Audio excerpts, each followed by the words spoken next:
Kumusta mga kawasap?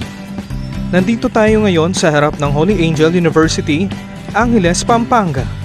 Nandito tayo para mag-interview at madinig ang kanilang mga saloobin at opinyon tungkol sa topic natin ngayon na Usapang Jowa. At ito ang ating katanungan. Aral muna bago jowa o may jowa habang nag-aaral?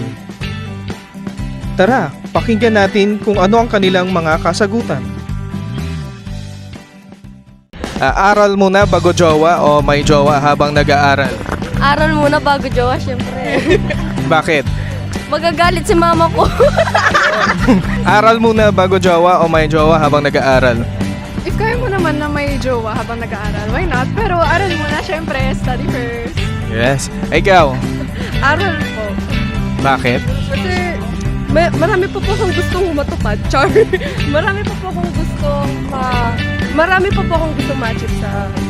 Yes. Aral muna bago jowa o may jowa habang nag-aaral?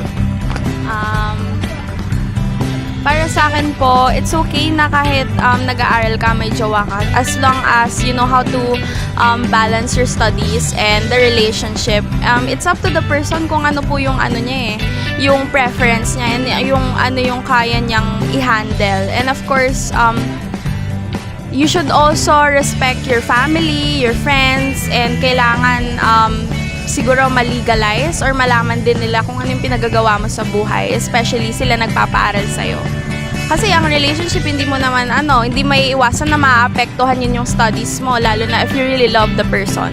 So, it's up to the student and nasa readiness po. Doon siya babase.